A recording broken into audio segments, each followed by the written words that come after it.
YouTube? Derek here with another awesome Wind Whirler video. So we got another unboxing today, of course. And what do we have? Some Beast Wars figures, or Transformers Kingdom, Transformers War for Cybertron trilogy. All the above that go by many names, but we all know these are Beast Wars figures. So I'm so stoked here. We're kind of been on a bit of a Beast Wars kick here on the Wind Whirler channel. If you haven't already, check out some of those other ones I put up. We have just unboxed Cheetor and Inferno. It was freaking awesome, great figures. So we got another set here. I like kind of pairing a Predicon with a Maximal, you know. I think that makes for a good kind of double unboxing, whatever you want to call it. I always like to pair figures together because I think it makes for an interesting video. So we're here, Scorpinok. We're going to get into it. I've got kind of a special place with the original toy that I had with that. Obviously with this Rhinox, I don't know, I think in previous videos I might have shown I had the older Rhinox that came out in the Generations line, so we'll get more into that here. But for now, we're just going to pick one. I think we're going to start with Scorpinok. Just get right into it. I'm going to push Rhinox here off to the side, and yeah, we're going to get right into this. We're not going to waste any time in this video. We're just going to go right ahead and open him up. Yeah, because I know I do like to waffle on and on and on. But here we're going to get right to brass tacks. So let's take a look at the box here. We got a beautiful art on the side here of Scorpinok. Like Kingdom series really took it to the next level. Like they really killed it with their art. And I always love these, like, kind of they always had really great imagery, you know, basically showing you what you can expect from this. You know, sometimes you get little teaser figurines for characters that'd be, you know, coming or ready to release on the back. Just a little bit of product image here. We don't get any words, just Scorpinok. No little breakdown or bio about him. But I guess with these figures, they're so different in, you know, the different iterations that we've seen them in. Like, I don't even think Scorpinok has a personality in the Transformers War for Cybertron Netflix series. He's pretty, they play him for laughs quite a bit in the old cartoon in Beast Wars, which I really loved his nervous kind of nature, but he's also like one of those diehard Megatron fans. Like, just, you know, I just like that he had in Scorpinok sort of a, like, the funny thing about him is he's inventive because he creates this like bug device, which they had a whole episode around that back in the old day. But no, I mean, he's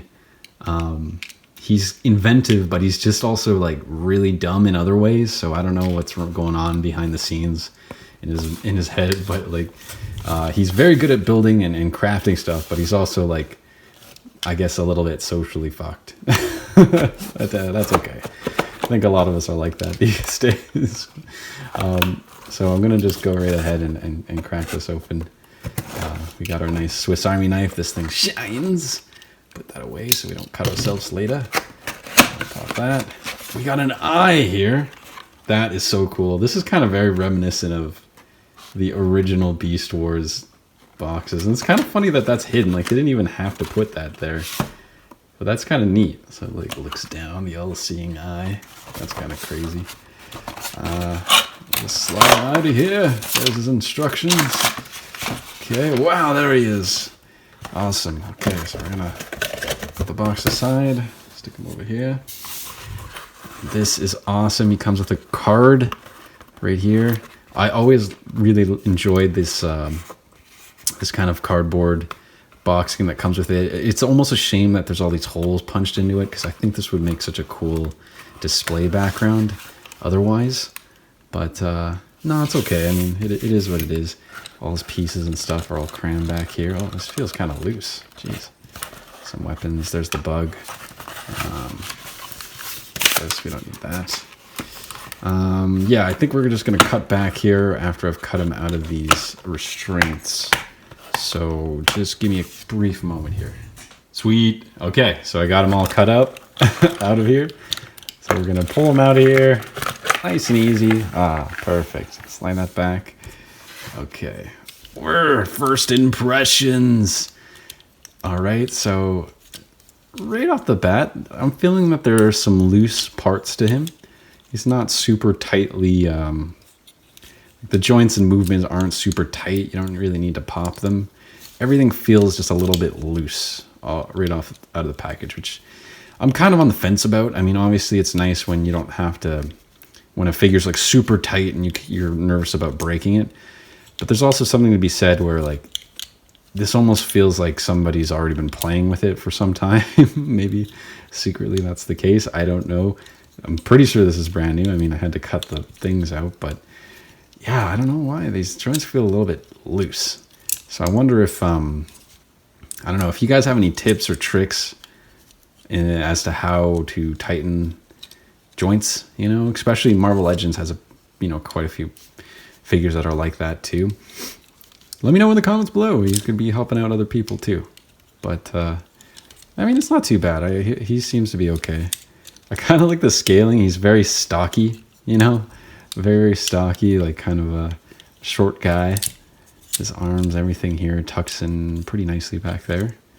The old stinger tail. Yeah, this is actually not bad. And, you know, he's got like a nice set of claws here. One thing they always play for jokes in the old show was like these things would always be clacking, clickety clacketing, and so like, you know, whenever he's nervous, you could tell he's around because he'd be doing that kind of stuff and driving other characters insane with it. But I also kind of get a bit of a Zoidberg kind of vibe from this, or possibly give him the clamps. You know, oh no, this popped off. Okay, well, I guess that was bound to happen. I guess that pops back on fairly okay. Let's see. Usually these things will pop off before they snap off, so that's something that they do fairly well. But I don't know, I'm a little nervous about that, to be honest. I mean, yeah, this looks pretty cool. Let's cut back here. I'm going to do a little posing and I'll pull out the accessories. All right, that looks fairly cool. We get a little bit more light in here. Yeah, these things pop in there nicely. This kind of keeps it from closing a little bit. I don't know if...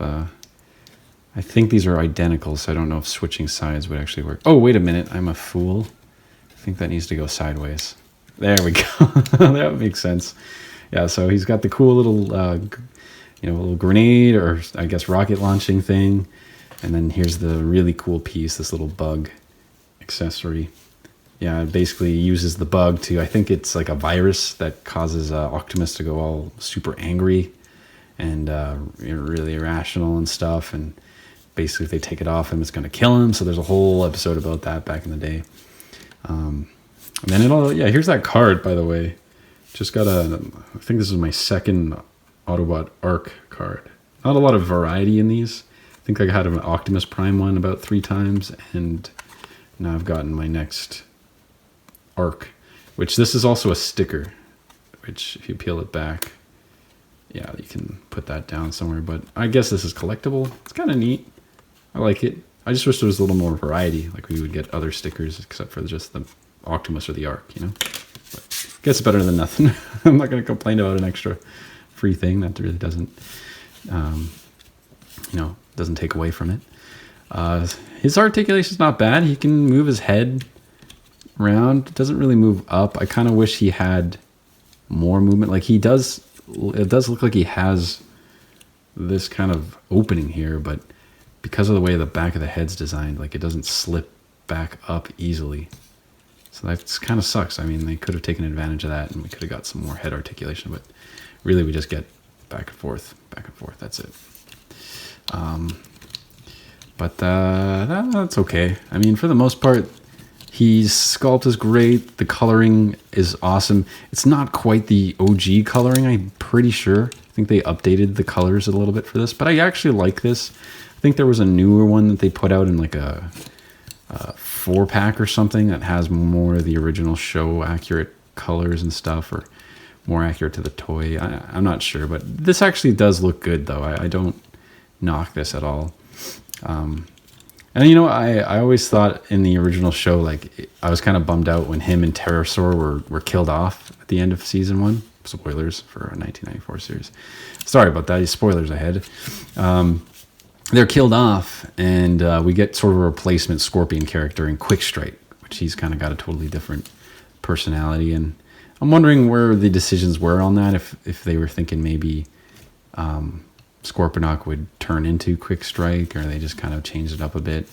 But I guess it was like nice having a little refreshing having different characters, and having characters that die in the show also, and there's like some consequence to the death. They don't come back later on, anything like that, also is a good thing, because it shows that, you know, these deaths can be permanent and whatnot. And same with, I mean, they do that with Dinobot too, where he gets killed off, but they bring him back. He's the only character that is brought back throughout the series. Maybe Megatron and Beast Machines comes back after being thought dead. I guess Optimus did at the end of season 2, or season 1. I mean, the beginning of season 2. But there is, you know, there is a precedent that characters can die and will not come back as well. So that's where Scorpinok comes into play. But yeah, great character, great action figure here. One thing to note about Scorpinok too, and I know I mentioned this at the start of the video, I have a special place for the original toy in my heart. Back in the day when I was first getting into, I guess, action figures and whatnot, when I was a kid, my cousin had left a couple of his extra toys he didn't want anymore at our grandmother's house. And I managed to get myself his old Megatron and old Scorpinok. And they were really cool figures. Some of them were missing some pieces and whatnot. I think Scorpinok was missing his legs, but I ended up finding them and being able to pop them back on. So that was a great figure, a staple in my collection for a long time. But I eventually did trade them out, especially when they were more announcing these figures. They were coming out. I started to offload some of those older figures I had. But no, really cool figure. And it was one of my favorite toys growing up, having that. Same with the Megatron too. They were just really cool figures. Beast Wars, they were always cool. Even the original toys are fairly good articulated and good sculpt and decently accurate to the show. Season 2 really did take it to the next level. A lot of those figures still hold up today, in my opinion. But I still would like to see an updated version of some of those Transmetal figures. Sweet. Now here we got Rhinox. So cool, man. Yeah, this figure, I was on the fence for a while, you know, before wanting to get it. I did have that Generations figure, like I mentioned earlier.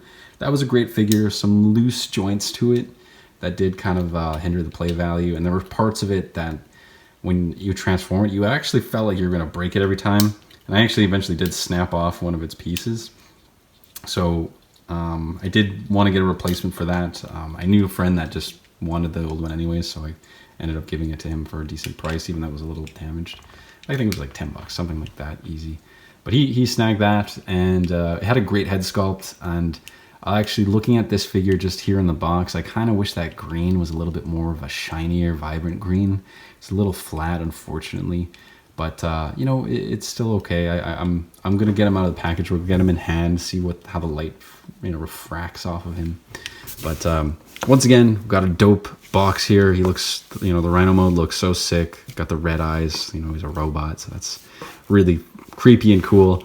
Here, you know, he's looking awesome. He's got his sweet guns. And the planes that they're working on is all like these friggin' volcanic, crazy environments. Back here, you're looking good. See, one thing to note here is, like, on this product image, it looks so much shinier, right? I don't know what's going on there, because the toy itself doesn't have that same kind of shininess to the green. But on the back here, we're looking at a lot more shiny, just sort of more accurate to the show. So I don't know if they're going to re-release this figure, kind of like they did with Cheetor, where they put out another version with shinier blue opposed to the flat blue. We might get that eventually. If so, I'm going to be fucking annoyed because I bought this figure and I'm doing an unboxing with this particular one. But if that happens, well, we'll cross that bridge when we get there. Once again, awesome side here. And then on the top, we get the Maximal logo.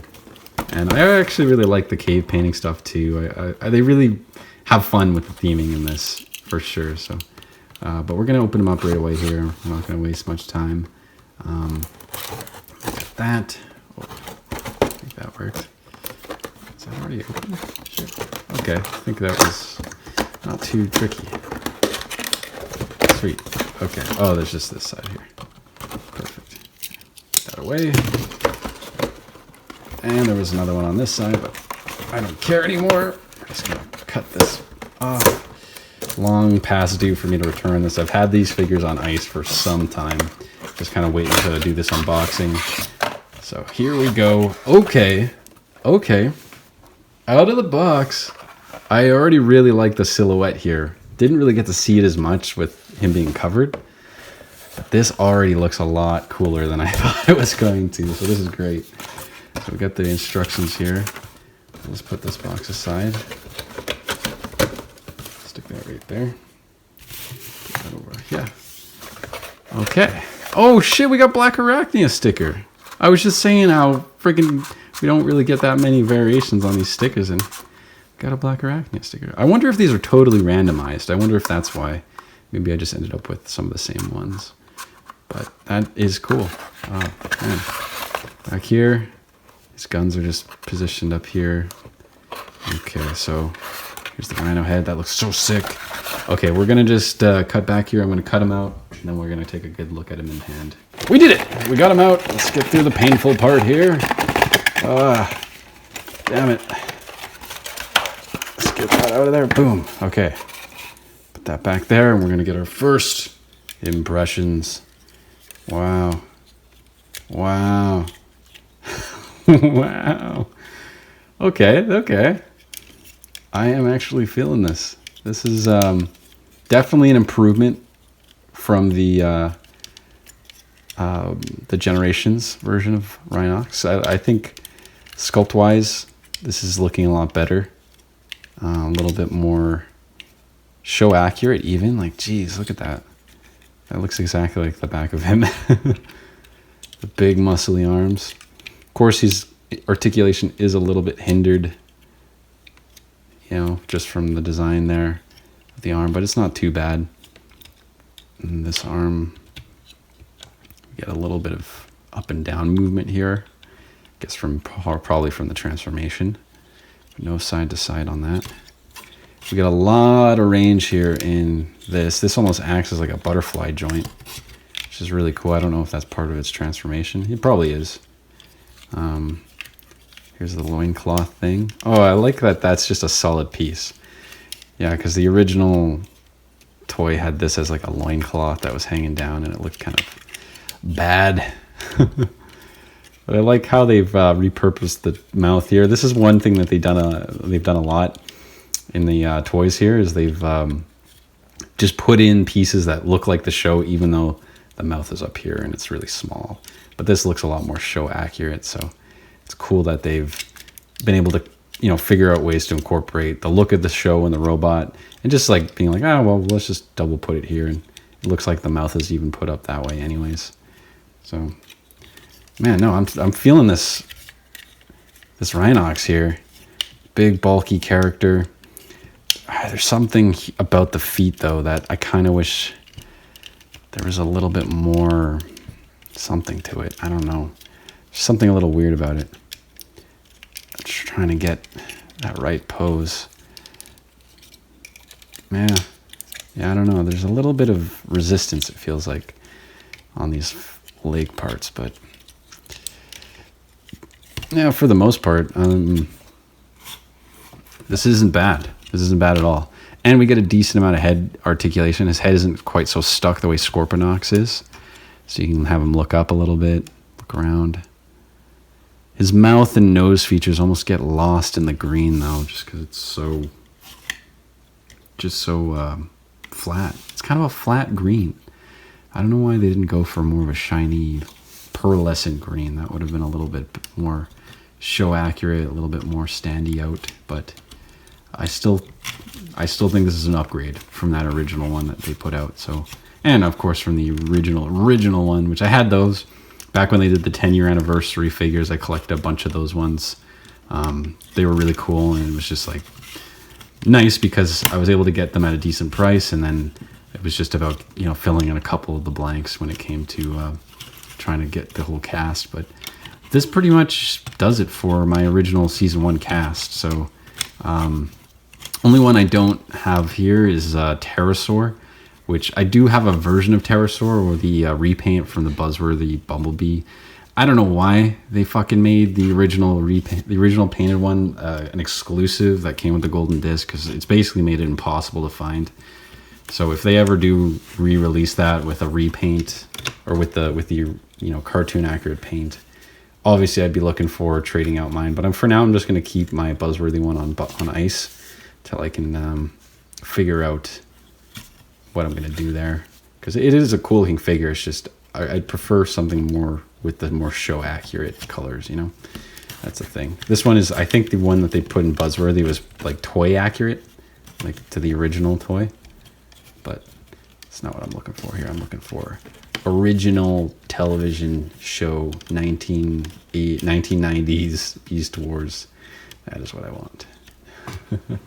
All right, I'll be honest, these guns look sick from this direction. From the side, a little bit fucking weird. It's like a little skimpier, right? I feel like they should be longer. I don't know. Like, I don't know what's going on here. They sort of shorten these. Is it like this in the show? I need to look at a comparison, but it looks a little odd. Front looks amazing. Side looks a little short. I don't know. It doesn't look right to me. And one thing I'll give the original, you know, Generations toy up on this is it had a cool play feature where you could push it down and then these things would rotate. And so they kind of skipped the play feature here. And I feel like that's why these are so short. Yeah, that's it. They just feel short to me. But that is what it is. It's not the worst thing in the world. We got a little gappage here too. I guess, you know, when it comes to like these figures right now, I feel like I have the most critiques for this Rhinox figure. But it's only like a few minor things that I think would have taken it over to the next level. Was like this coloring, if I was a little more accurate, would have been better. And then yeah, these guns just needed to be a little retooled. But when I was talking about the feet earlier, it just feels like a little strange for how to get these legs pushed forward. Maybe it's just the angle, because this is kind of on an angle facing outwards. So that could be why it looks a little bit strange. Rhinox is one of those, like, probably one of the coolest, most interesting characters in the show. They really do a lot with him, and they play with this thing where he's incredibly intelligent, deeply like thoughtful and introspective person, and very caring, this gentle giant, but at the same time they have this kind of dark evil streak to him. I always kind of felt like he was sort of like the Beast of the show, like from the X-Men, because they also play with this weird counterpart of him, which has like all his intelligence and intellect, all that kind of stuff, but it's all in, you know, where they switch him to being a Predicon, and then he's like uses all that genius and you know, for evil acts and stuff, and it's pretty crazy. And they do that with Beast in Age of Apocalypse, where there's Dark Beast and he has that evil variant of him.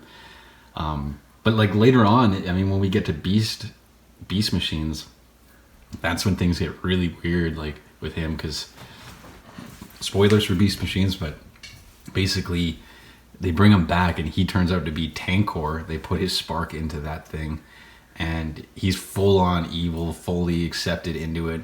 And like, even when they get to a point in the story where like Optimus is trying to get through to him, he's completely like shut them out and is completely into his cause, that he's basically, and he's almost rivals Megatron in villainy. And like, I know at the time, like, I was really disappointed because obviously, I mean, they characterize him as such a good, like, almost like spiritual character in like the original series, and for him to go to such a complete polar opposite in this one, and for there to be no coming back from it, like, I feel like people wanted to see a redemption story for Rhinox in that. but they didn't. I don't think we really got that, and he sort of is. And in a way, it's like, there are some characters that do fall to darkness, and I mean, sometimes people are lost, I guess. But I mean, we're all supposed to hope that there's good in everyone, and that everybody can make it back. And maybe if they would have continued the story, we would have gotten our old Rhinox back. All right, this is epic, having all these characters together. That's season 1 cast minus Tigertron, the last figure I have to unbox for these guys, which we'll get to him too, don't worry. But no, this is so stoked. This is so sick having these characters all together. And I think they really nailed like all the different scaling of them. Optimus and Rhinox kind of fall into the same kind of bracket. Of course, Rhinox is still, a little taller, a little bulkier, as he should be. Then Rat Trap is like about barely even the height of his hip, but just so cool because I think this is very accurate for the two characters. And one thing with them was they always had a great dynamic between the two. Like they were best of friends, and like you got this big guy who's kind of like, the cool, calm, collected guy. And then Rat Trap's more like this nervous kind of like basket case. That they're both like, very smart and tech savvy, and like they respect each other for that. And they know that they have their different uses, and they're confident in what they are good at. And so yeah, this was a great dynamic. And then the rest of the cast, I mean, he's kind of the solid. Kind of the rock of the crew, he sort of kept everyone together, kept the team solid. And I mean, it's just, yeah, I mean, I was missing him for a long time, and seeing him here like added to the cast that I have already here, it's just fills it out perfect. And also something to note too is they really did well on just the color coordination. Each character is pretty like distinct in their coloring, and they do contrast each other, so they stand out amongst one another, which is really great. But yeah, a freaking amazing series. I'm always a little bummed out that when they did the War for Cybertron Kingdom, 6-episode part series, they didn't bring back the original cast for the voices, which is such a bummer because I think a lot of these guys are still kind of like floating around in the voice acting industry, and it would have been freaking awesome to have some of these people reprise their roles. And I mean, I'll always say that, I'll always reference that what I would have liked from those series is for them to just be longer. Like, what happened to, like, getting shows that were, you'd get like 24 episodes a season, and each episode was like a tight 20 minutes, 22 minutes, and you just get these episodic, there's enough episodes that you can have some like bottle episodes where it's just about one moment, one area, or you get feature episodes that are feature specific, just one character where they get to shine. And it just felt like with these series, it was so, they had to pack so much into such a small schedule with these series that really only like a few characters got to shine, and most characters were just kind of background for the most part, which is such a bummer, because like, you look at a series like Transformers Cybertron, for example, and how many episodes are in that? How many just single, just regular episodes that just take place and just follow like one character for it, and it's just nice, like. And I think you can't. I mean, if you're, one of my biggest gripes with these series is that we didn't get more. Shit, I mean, they had something good, so I don't know why. Or how this works where they just don't get more opportunity. And I don't know, it's just really weird. I would have liked to see them do a lot more. I would have liked the continuity as well to line up. It seemed like they wanted to just kind of create their own rebooted version of this universe where these characters all end up together. I obviously would have really loved to just have them reestablish the continuity of the 90s show, reestablish the G1 continuity of the Transformers, and just have that kind of meld and have that crossover that we kind of wanted, which we sort of got a little at the end of season 3 of the original Beast Wars, where you had the Transformers there, but they're all passed out. They don't, only Optimus wakes up for a moment just to glimpse Primal. But no, I really wish there was a little bit more of a through line between these series, stuff that you could, you know, keep them standalone, but still have references that if you watch those old series, you get some of those in jokes, some of those, you know, things like that. I just feel there's so much missed opportunity with those shows, and it just, I don't know why they were such mini series, you know. I would have loved an epic, just, you know, 3 seasons of like 24 episodes each, just jam packed with new lore, like pulling all this stuff together. Like, would have been great to get, like, season 3 starts off, you have the Maximals crash landing on the planet, like, and it's them sort of, you know, goes through sort of a brief version of what we had seen, just kind of catching our audience up, and then we just cut into the alternate reality where they find the arc a little earlier than they do, so we don't get the transmetal. Like I don't mind if it was like taking more of those original stories and like melding it into sort of its own new continuity, but like basically branching off, sort of like I guess a variant universe. But it was just the way some of these characters were depicted, you know, them not using the same voice actors, like a lot of that stuff kind of, yeah, it felt like a shadow of what it really could have been, you know, like they really could have put some serious, you know, mileage into these shows. Like, it's just so minimal. Why only 6 episodes a season? Oh yeah, I just realized I don't have Dinobot in this picture, but that's because I have him currently he's in robot mode, so we're going to do some comparisons with him too, and Rhinox. But yeah, I forgot that was the one character here outside of Tigatron I didn't have as part of the Maximals. I always forget. That was another thing that was weird about the main War for Cybertron trilogy series. Dinobot's not quite the same character either in that. I mean, if any of them get a little bit more of an arc, it's him.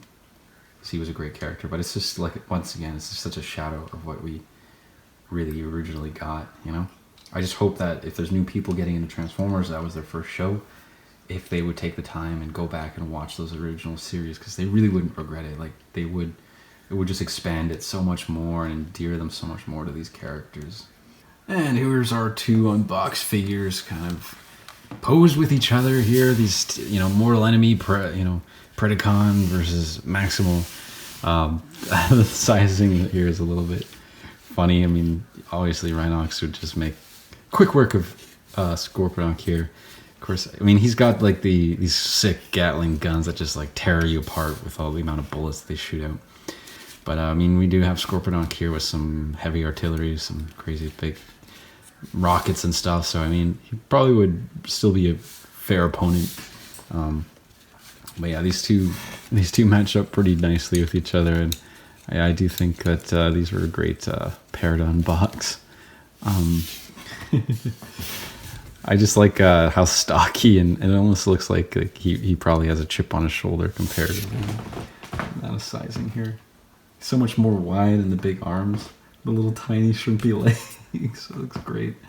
Such a fun design, great silhouette. And yeah, I mean, this like more and more this Rhinox is kind of like growing on me. I just think like they got the sculpt, the silhouette on him even really well, and it's just compared to the old figure, like the legs are so much more solid. Like, he's just such a much more solid figure than that first release, and the articulation too is kicked up. So really, you know, I would really give these figures a pretty high rating. I think the people designing these Beast Wars figures, they cared a lot about getting them right and making them show accurate, as well as just yeah, basically making a spectacle of it. I just want to make sure I got this comparison in. I like the hiding on these two here. It's really cool. I always liked their relationship in the show as well. Or basically, Dinobot was, you know, he kind of had a respect for Rhinox and almost a fear. He was probably the one Maximal that he actually probably, you know, feared in you know, as far as physical combat goes. I mean, whenever like Rat Trap and him would actually go at it, it would be Rhinox that would step in between, and you know, Dinobot was like not ready to mess with him.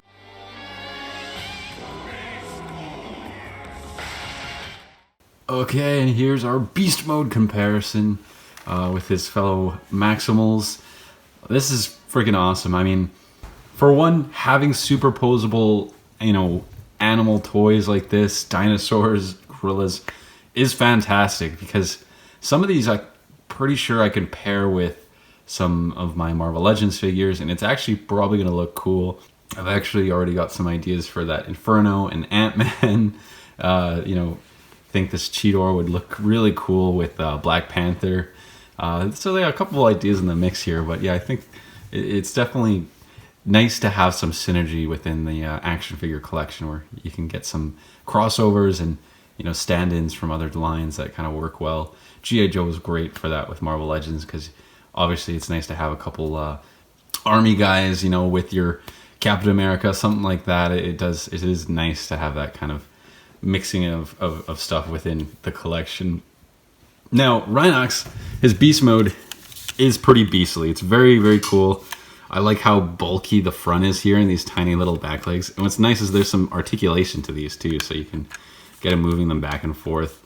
And it isn't quite what you'd think they are. So like, for one, he does have a little weapon storage back here too, sort of like a nod to the original toy, which is pretty cool. There's this empty space here, so I just kind of shove it in there. I don't know if it's supposed to go in any particular way, but it just kind of sits in there like that. But the feet themselves, like the Rhinox feet, actually pop in up here, which is kind of interesting.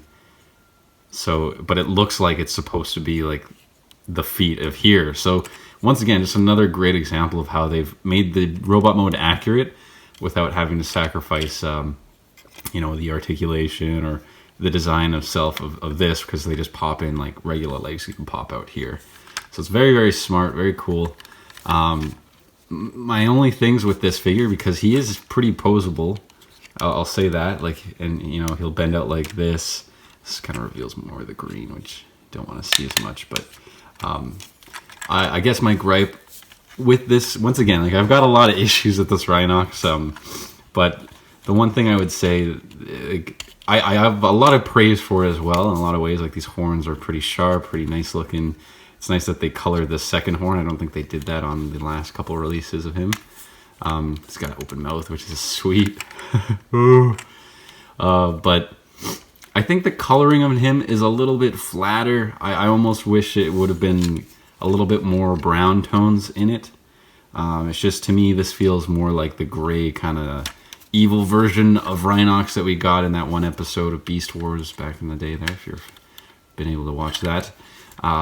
And I also wish he would have had just the regular white eyes with the pupil, because that's another Rhinox thing, is you could actually see his pupils and whatnot of the eyes. So the red is a little bit of a throw off as well, especially if I did want to pair this with some other lines, like, I don't think rhinos typically have glowing evil red eyes, so that is another little throw off here.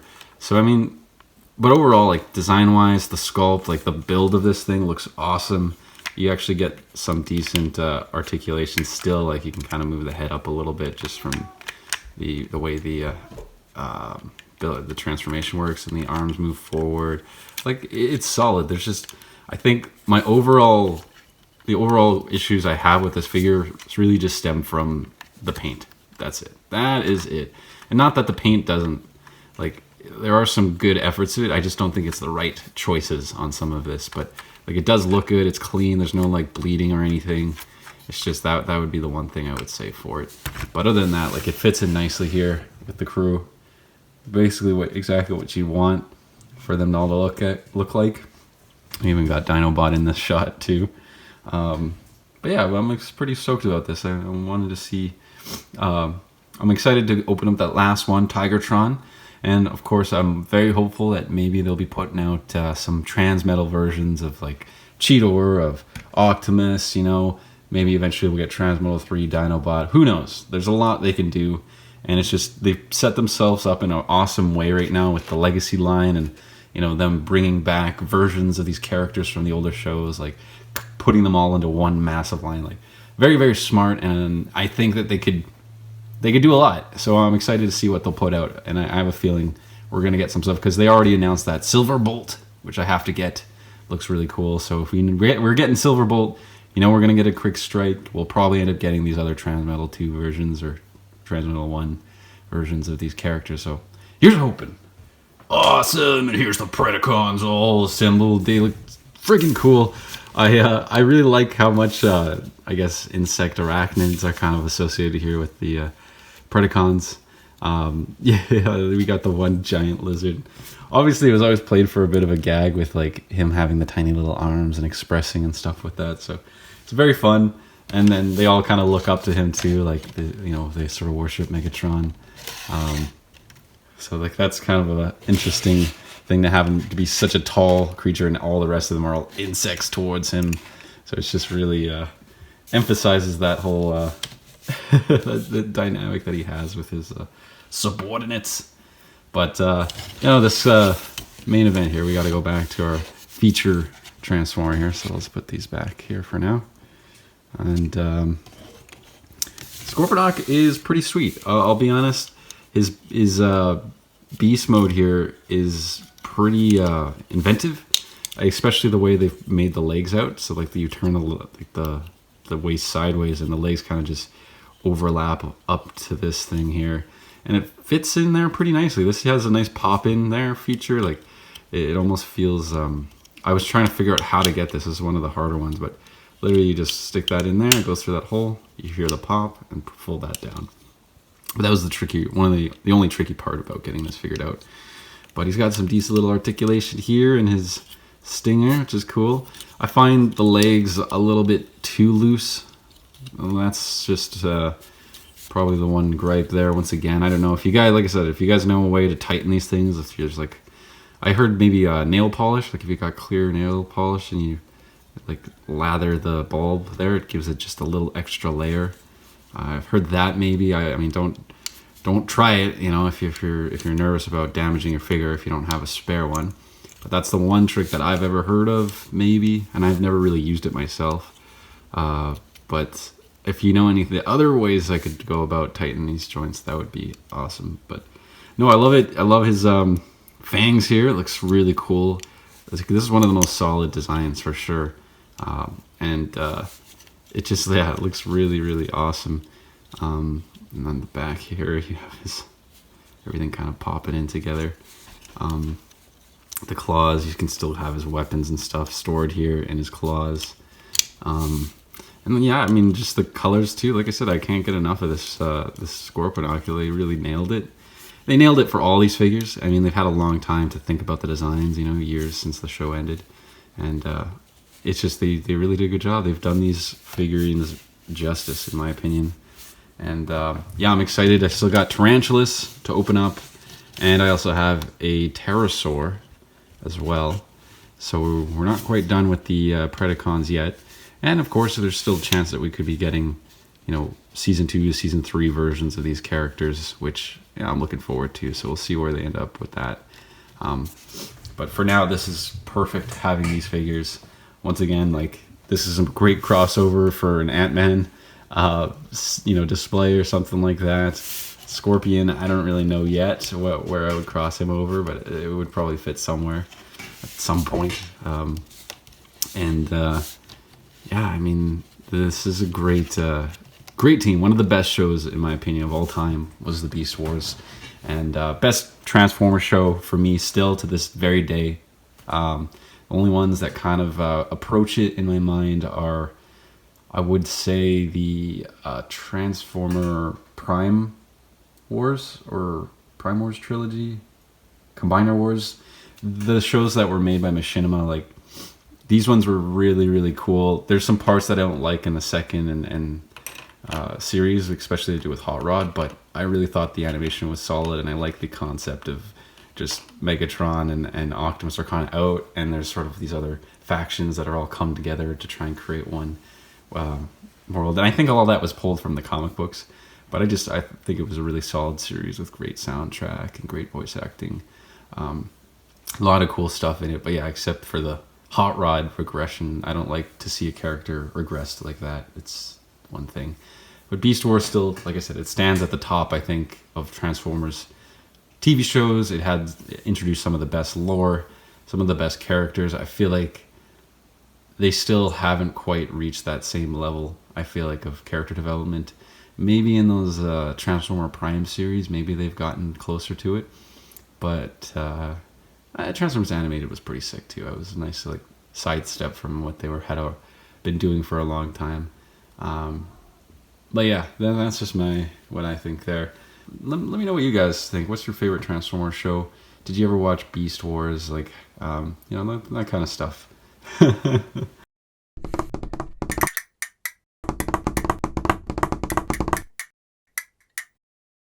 Alright, and here we have all the Predicons assembled.